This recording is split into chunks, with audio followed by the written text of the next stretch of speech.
BBC News with Stuart McIntosh. Ukraine says over 260 soldiers from the Azov steelworks in Mariupol have been evacuated more than 80 days after the Russian siege began. The Deputy Defence Minister said around 50 were admitted to hospital nearby. She said all would eventually return to Ukrainian territory under exchange agreements with Moscow.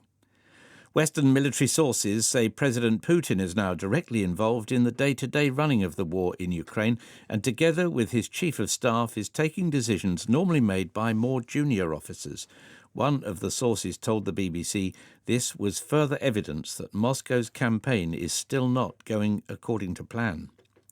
Turkey's president has restated his opposition to Finland and Sweden joining NATO.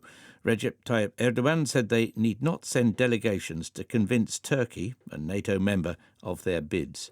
He's chiefly anchored by what he sees as their willingness to host Kurdish militant groups. US officials say President Biden has agreed to re-establish a military presence in Somalia. The deployment was requested by the Pentagon to support the fight against the militant group Al-Shabaab. The Biden administration is to ease some of the restrictions imposed on Cuba by the former President Donald Trump. More travel will be permitted to the island, a cap on family remittances will be lifted, and the processing of visas will be speeded up. There's been renewed international criticism of Britain over its plans for legislation allowing unilateral changes to rules governing Northern Ireland in the Brexit Treaty. The Irish Foreign Minister, Simon Coveney, said this would breach international law and create unnecessary tension.